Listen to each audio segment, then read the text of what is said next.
আরে আবু জাহাল করেছে কি? আমার নবীরে গালি দিয়েছে। ছোট দুইটা বাচ্চা করেছে কি? আবু জাহালকে দুনিয়া থেকে বিদায় করেছে। আপনি বুখারী পড়লে পাবেন, বদরের ময়দানে ছোট দুইটা বাচ্চা বলছে সাহাবী আব্দুর রহমান বিন আওফকে, চাচা ও চাচা আবু জাহালকে একটু দেখায় দেন না। তিনি বলেন, আরে বাচ্চা মানুষ, আবু জাহাল দেখে তোমাদের কাজ কি? ও তো যুদ্ধের সেনাপতি, কুরাইশের সর্দার।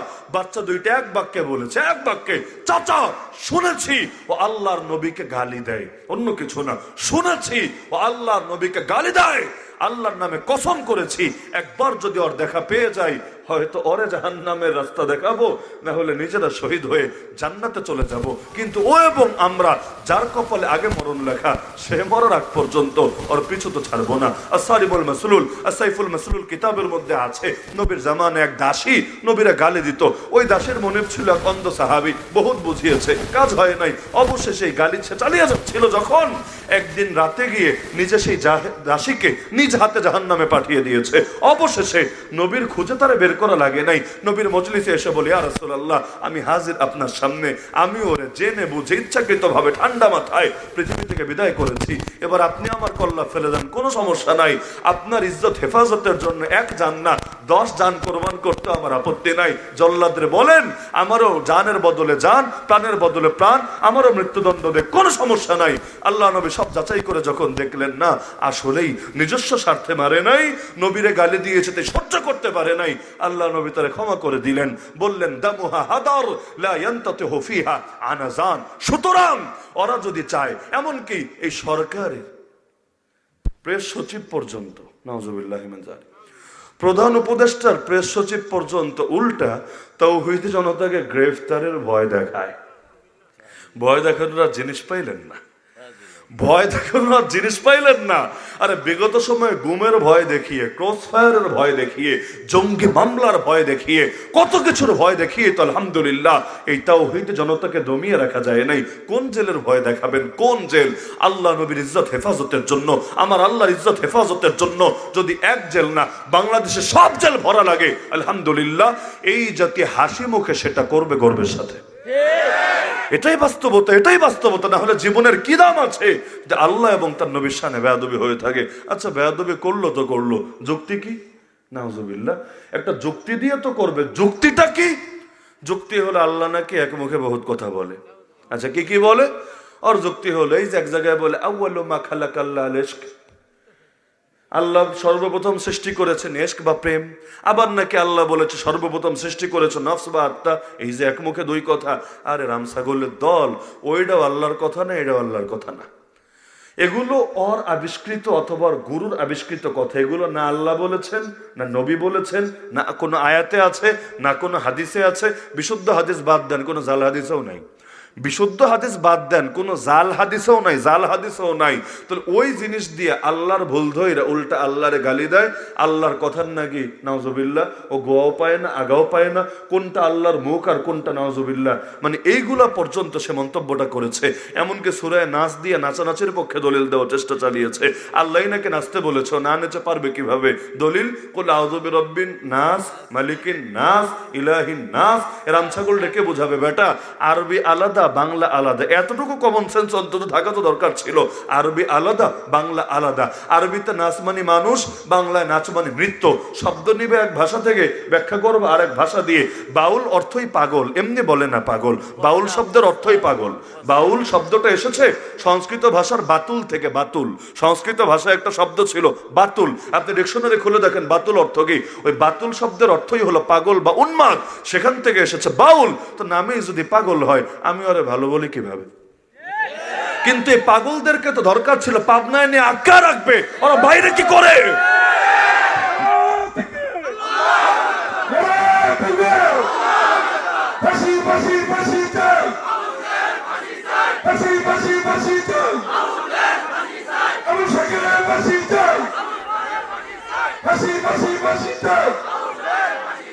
এই বাউল জাতটাকে দেখবেন সাধারণত না মসজিদে আসে না মন্দিরে যায়। মসজিদে দেখেন নাকি? শুক্রবার দিন দেখেন কমাস কম, বক্তিয়া বাদ দেন, শুক্রবার দিন দেখেন তাও না। কেন? আমরা মসজিদে যাই কাকে পেতে? মসজিদে যাই কাকে পেতে? আল্লাহকে পেতে। ওই জিলাপি পেতে তো আর যাই না, ভোট পেতে তো আর যাই না। এগুলো নির্বাচন আসলে কেউ কেউ করতে পারে। মসজিদে আমরা যাই আমার আল্লাহকে পেতে। ওরা মসজিদে যায় না কেন? কারণ ওদের ধারণা আল্লাহ, ঈশ্বর, ভগবান, ব্রহ্মা, কৃষ্ণ সব নাকি ওদের ভেতরেই থাকে। ওরা দেহতত্ত্বে বিশ্বাসী, দেহতত্ত্ব।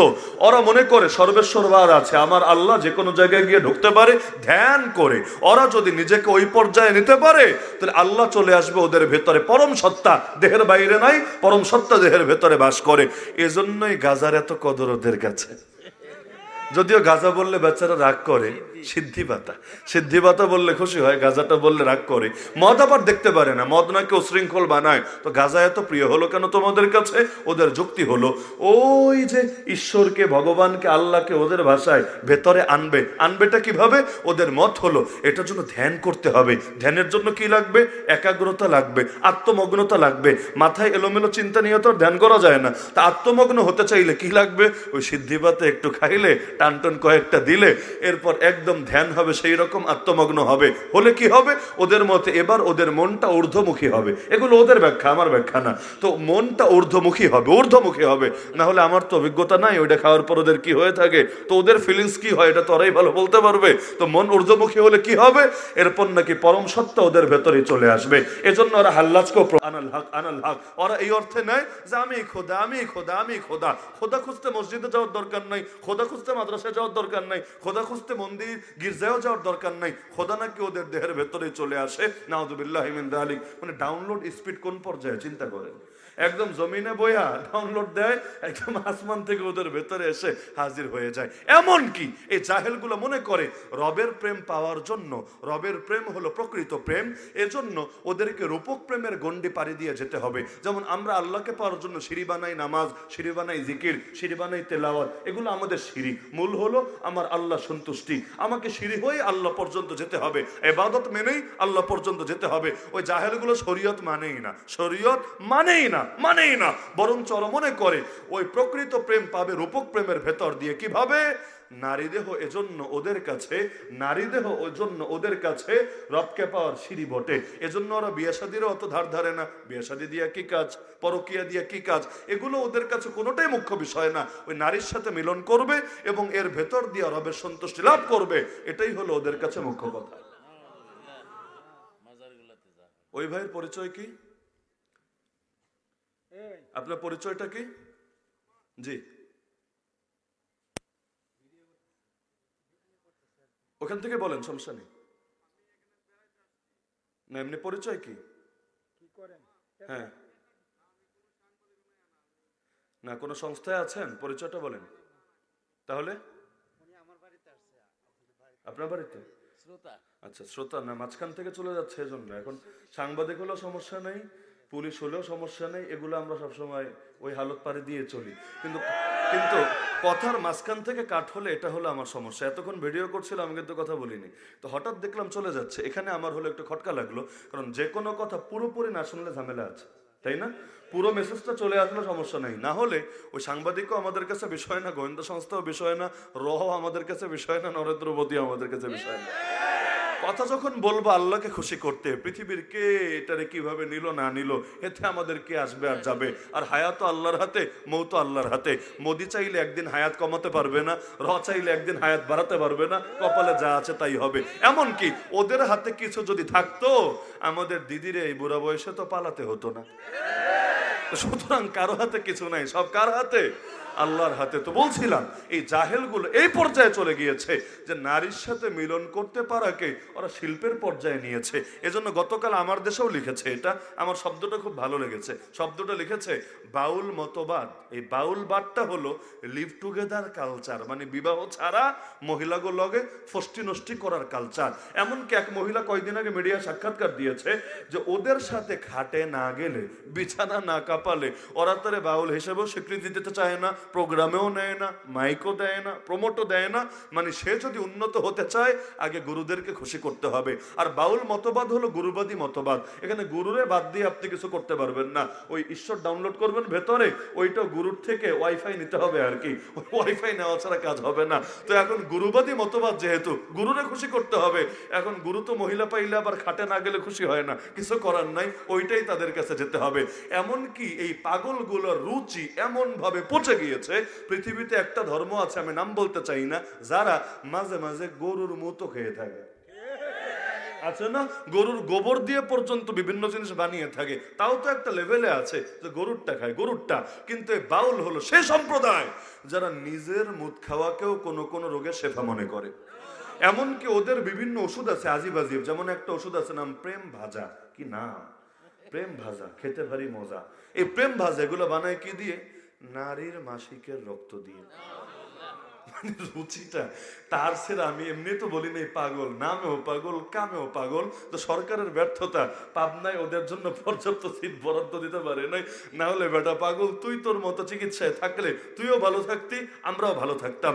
এখন তুইও আম করে জ্বালাস, আমরাও তো করে সাইরা দিতে পারি না। কারণ ভাদ্র মাসেও কারা জানি পাগল হয়, ভাদ্র মাসেও কারা জানি পাগল হয়। আমরা তো ওদের জ্বালায় ঝামেলায় থাকি, লাস্টে গিয়ে ওদেরকে বেঁধে রাখতে হয়। ওইগুলো আগ থেকে নিয়ন্ত্রণে থাকলে আমাদের লাগতো না। তো বাউল জাতটাই এমন, চলেই পাগলামে দিয়া। আপনাদের মনে থাকার কথা, মমতাজ আপা সংসদে দাঁড়িয়ে বলেছিল সে ৮৬টা পড়েছে, হাদিসের কিতাব ৮৬টা পড়েছে। বুখারী মুসলিম বলতে বলতে মিশকাত শরীফের নামও বলেছে। চিন্তার বিষয় না যে সে ৮৬টা পড়বে কেন? হাদিসের কিতাব পড়ে তার কি কাজ? সে কি আগামী দিনে মহিলা মাদ্রাসার মুহাদ্দিস হবে? না, এমন সম্ভাবনা থাকলে তো চলতো। পড়ালেখা আমরাও করেছি, আমরা এখন শিক্ষকতা করি, ওয়াজ করি, খতিব হচ্ছি, কত দায়িত্ব পালন করি। তো পড়ালেখা না করে তো সম্ভব না। তো যদি এমন হতো আগামী দিনে মনে করেন হুজুর একটা মহিলা মাদ্রাসা করলো, সেখানে শাইখুল হাদিস পদে বা মুহাদ্দিস পদে আসবে, তাও নয়তো ব্যাপার ছিল। তা তো না। তাহলে পড়েছে কেন? চিন্তার বিষয় না? কিন্তু এই বাউল জাতটাই, ওরা কোরআন পড়ে, হাদিস পড়ে, এখান থেকে বিভিন্ন শব্দ, বিভিন্ন টার্ম, বিভিন্ন নবীদের নাম বের করে এর সাথে ওদের রসালো প্রেম কাহিনী আর বেয়াদবি মিশিয়ে ওদের গানগুলো রচনা করে। এই বাউল গান অনেকে মনে করে এটা এক ধরনের গান আর কি, লেকিন এটা সির্ফ গান না রে ভাই। এর পেছনে আকীদা আছে, মতবাদ আছে, দর্শন আছে। এই বাউল ধর্মটাই আলাদা ধর্ম। এটা ইসলাম ধর্মও না, হিন্দু ধর্মও না, বৌদ্ধ ধর্মও না, বরং সবগুলার একটা মিক্সড জগা খিচুড়ি ভার্সন। কিছু নিয়েছে ইসলাম থেকে, কিছু হিন্দু ধর্ম ব্রাহ্মণ্যবাদ থেকে, কিছু বৌদ্ধদের সহজিয়া ধারা থেকে, কিছু যোগ সাধনা আছে, যোগ সাধনা এটা থেকে, আর কিছু হলো ওদের ভেতরে নফসানি আর শয়তানি থেকে। সব মিলিয়ে বানিয়েছে। যার কারণে যারা লালন মানে, লালন, ওই লালন ধর্ম মানব ধর্ম মানে, ওরা এই কথা পর্যন্ত বলতে পারে এক কিতাবের মধ্যে ওদের আছে, এক বইয়ের মধ্যেই, লা ইলাহা ইল্লাল্লাহ লালন রাসূলুল্লাহ। কারণ ওরা লালন রে রাসূল তো কমই বলেছে, বাস্তবতা এটা কখনো খোদার চাইতে পর্যন্ত বড় বানিয়ে ফেলে। এটাই হলো ওদের বাস্তবতা। তাহলে এই বাউল জাতটারে কেউ যদি মুসলমান মনে করে, সেই তো যাবে অমুসলিম হয়ে। ওই কাদিয়ানের চাইতেও নিকৃষ্ট কাফের, কাদিয়ানের চাইতেও। বলবেন কিভাবে? কাদিয়ানি তো বেয়াদবি করে নবীর সাথে, ওরা তো ভাই বেয়াদবি করে আমার আল্লাহর সাথে। তো যে শুধু নবীর সাথে বেয়াদবি করে, আর যারা এর চাইতে আরো একদম অ্যাডভান্স হয়ে আল্লাহর সাথেও বেয়াদবি করে, এমনকি কাদিয়ানিরা তাও তো রয়েস হয়ে কাজ করে, প্রকাশ্যে প্রকাশ্যে ওরা কথা বলতে কিন্তু চিন্তা করে বলে, না হলে ঝামেলা হবে। লেকিন এগুলোর মুখ তো আল্লাহ দিয়েছে মাশাআল্লাহ, পুরো ড্রেন, তাই না? ওই নর্দমার ঢাকনা খুলে গেলে যা হয়, নর্দমার ঢাকনা খুলে গেলে যা হয়, এইগুলার সামনে মাইক একটা দিয়ে দিলে এর চাইতেও খারাপ জিনিস হয়। তা আল্লাহ হেফাজত করুক আমাদেরকে ভণ্ডদের ভণ্ডামি থেকে। কিন্তু আমার কষ্ট লাগছে কোথায় জানেন? ওই যে শুরুতে আমি বলেছিলাম না, ব্যক্তিগত পাপ করলে ব্যক্তিগত আযাব আসে, কিন্তু জাতীয় পাপ করলে তখন আর ব্যক্তিগত আযাব আসে না, জাতীয় আযাব আসে। এতদিন তো ভাই জাতীয় পাপের মধ্যে ছিল সুদ, জাতীয় পাপের মধ্যে ছিল অশ্লীলতা, জাতীয় পাপের মধ্যে ছিল দায়ুসগিরি, গান বাজনা ইত্যাদি। লেকিন এখন জাতীয় পাপের মধ্যে চলে এসেছে আল্লাহ এবং তার নবীর শানে বেয়াদবি। 2 দিন পর পর এই বাউল আবুল সরকারের ঘটনা, বেশি দিন আগের না। অথচ আজকে ব্রাহ্মণবাড়িয়ার নবীনগরে নাউজুবিল্লাহ দিনে দুপুরে মসজিদের সামনে কোরআনে আগুন লাগিয়ে লাঠি মেরে মেরে কোরআনের শানে বেয়াদবি করা হলো। এর কিছুদিন আগে মনে হয় মাসখানেক এখনো হয় নাই, ওই এক ভার্সিটিতে, প্রাইভেট ইউনিভার্সিটিতে এক শিক্ষিত ছেলে পায়ের তলায় ফেলে কোরআনকে পিষ্ট করেছে।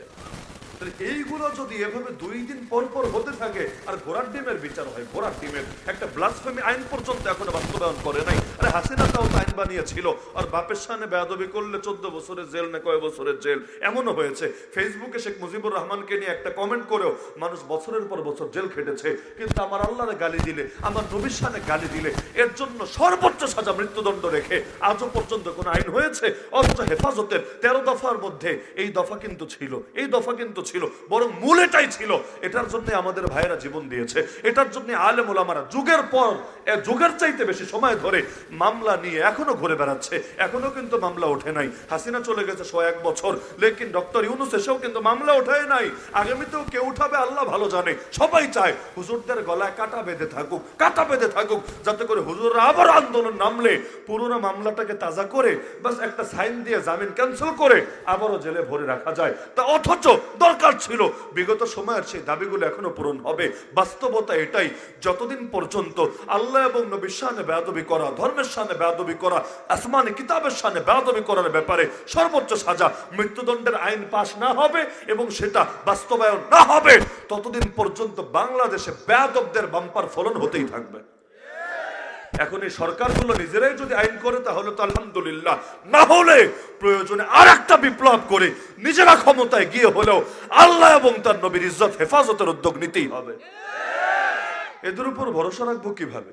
নির্বাচন আসলে বড় বড় ডায়লগ মারে, আর বাউলরা নবীর সামনে বেয়াদবি করলে সবার আগে ওদের পক্ষে কথা বলে। আরে বেটা, সাহস না থাকলে অন্তত চুপ থাক। তোর যদি মনে হয় হক কথা বললে ভোট কমবে বা ইন্ডিয়ার চাপ আসবে বা আমেরিকার চক্ষুশুলে পড়বি, অন্তত চুপ থাক। তাও তো কিয়ামতের দিন বলতে পারবি, আল্লাহ অমুক হুজুরদের মতো আমার অত বুকের পাঠা নাই, আমার কলিজে অত সাহস নাই, এজন্য আমি বোবা শয়তান হয়ে থেকেছি, মুখের মধ্যে তালা মেরে রেখেছি। তাও তো অন্তত একটা ওজর হবে।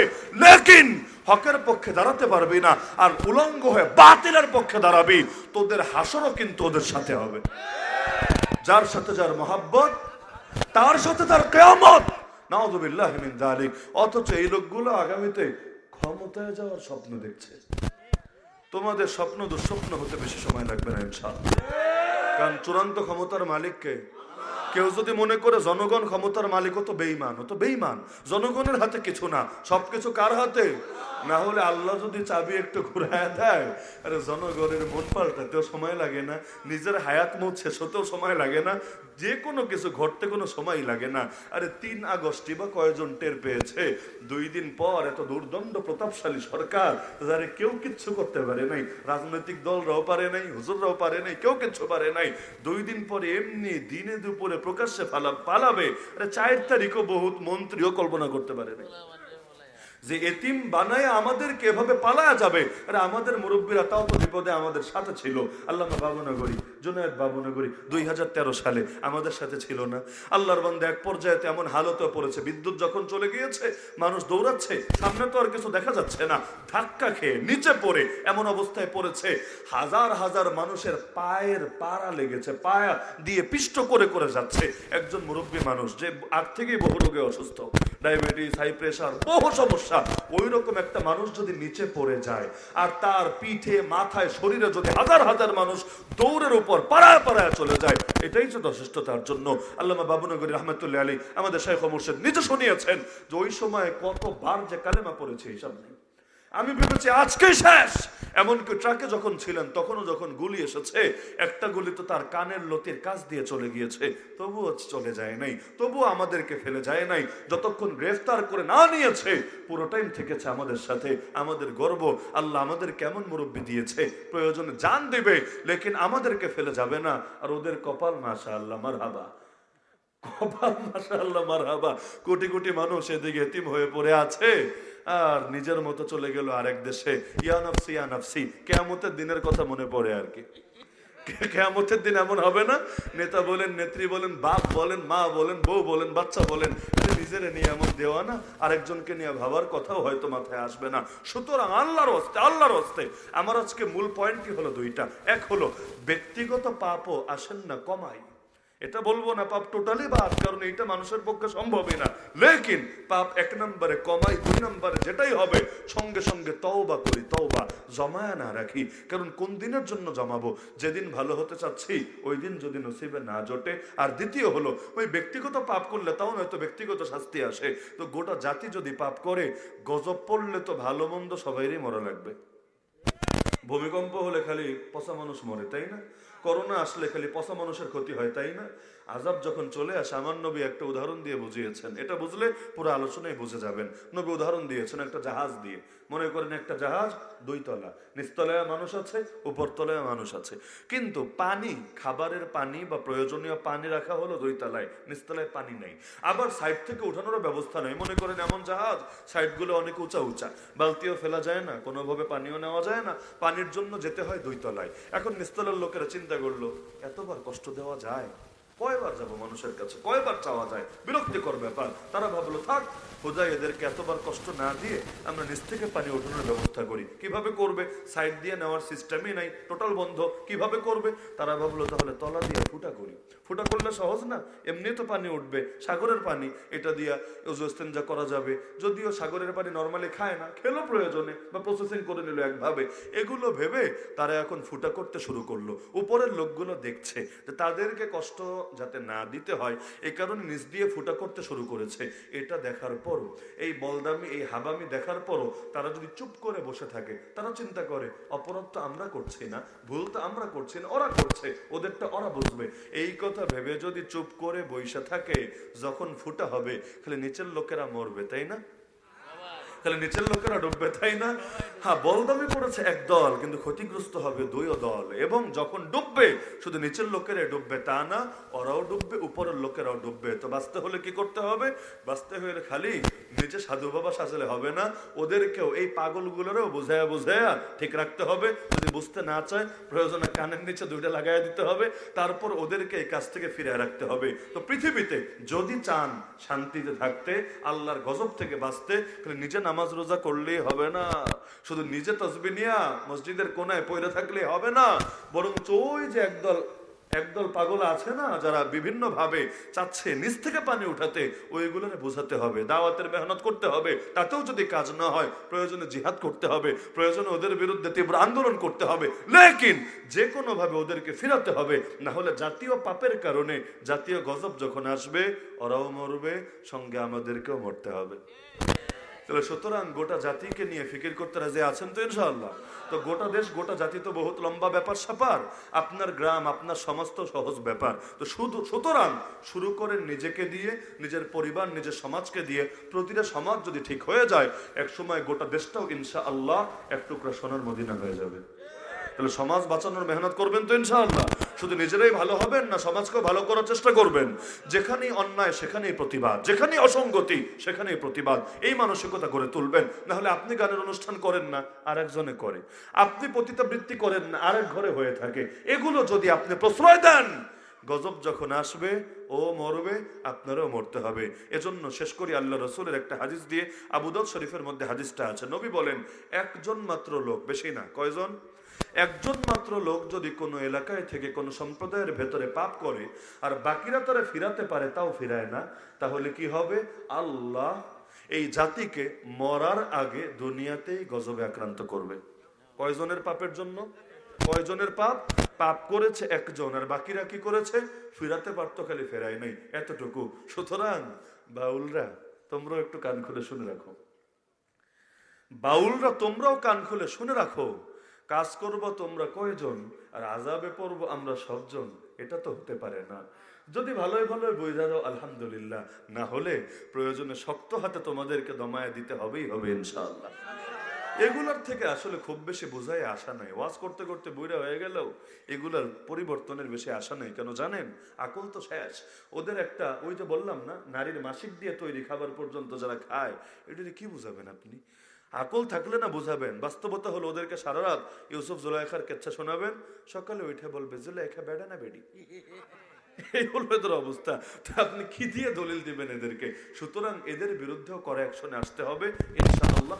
যে কোনো ভাবে এই সমাজকে, এই দেশকে, এই বিশ্বকে আল্লাহর গজব থেকে বাঁচাতে হবে। আর বাঁচানোর পদ্ধতি একটাই, ক্ষমতার জোর দিয়ে বাঁচানো যাবে না, অস্ত্র শস্ত্র দিয়ে বাঁচানো যাবে না, পাপ কমাতে হবে, পাপ ইনশাআল্লাহ। তাহলেই আল্লাহর রহমত আসবে, আল্লাহর নুসরত আসবে, আল্লাহর বরকত আসবে। নেক আমল যত বাড়বে, বরকত কারে বলে দেখবেন নিজেদের চোখে। গুনাহ যত বাড়বে, হার লাইনে বরকত কমবে। এজন্য দেখেন না, সময়েও বরকত নাই। ওই দিন বাচ্চা ছিলেন, কেমনে দেখতে দেখতে বুড়া হয়ে গেলেন, হিসাব মিলাতে পারবেন না। আজকে জুম্মা পড়বেন, দেখবেন আরেক জুম্মা এসে গেছে। আজকে ঈদ করবেন, দেখবেন আরেক রমজান এসে হাজির হয়ে গিয়েছে। মানে টাইমের কোনো আগামাথাই আপনি পাবেন না। কেন? যতদিন যাবে সব কিছুর বরকত কমবে, সব কিছু। টাকা পয়সা তো আগের চাইতে কমে নাই, খাওয়ান দাওয়া তো আগের চাইতে কমে নাই, তাও এত পেরেশানি কেন, তাও এত রোগ ব্যাধি কেন, তাও এত অশান্তি কেন? কোনো জবাব পাবেন না। জবাব একটাই, বরকত নসিবে না থাকলে কোনো কিছুতেই সুখ আসে না। ওমর বিন আব্দুল আজিজ 2 বছর শাসন করেছেন, সুবহানাল্লাহ। আজও পর্যন্ত ইতিহাসে তার নাম সোনার অক্ষরে লেখা। আর আমাদের দেশে এক একজনই 16 বছর শাসন করে। কোন ঘোড়ার ডিম করে 16 বছরে, যেটা নিয়ে মানুষ তারা স্মরণ করবে। উল্টা এমন গালি দেয়, জীবনে যেই কয় পিস ভাত খেয়েছে এর চাইতে বেশি গালি মনে হয় এক একদিন নসিবে জোটে, তাই না? এজন্যই বলে, যেমন কর্ম তেমন ফল। আল্লাহ তাআলা আমাদের সবাইকে ব্যক্তিগত পাপ প্লাস জাতীয় পাপ থেকে নিজেদেরকে নিরাপদ রাখার তৌফিক দান করুন, জমিনের মধ্যেও শান্তি দান করুন, আখিরাতেও মুক্তি দান করুন। এজন্যই তো আল্লাহ দোয়া শিখিয়েছেন, রব্বানা আতিনা ফিদ দুনিয়া হাসানাতাও ওয়া ফিল আখিরাতি হাসানা। তো হুজুর যেহেতু আছেন মাহফিলের সভাপতি, হুজুর ইনশাআল্লাহ দোয়া করবেন, মুরব্বিদের দোয়া আল্লাহ কবুল করেন। আমরা সকলে আখিরি মোনাজাত করে বাড়ি যাবো ইনশাআল্লাহ।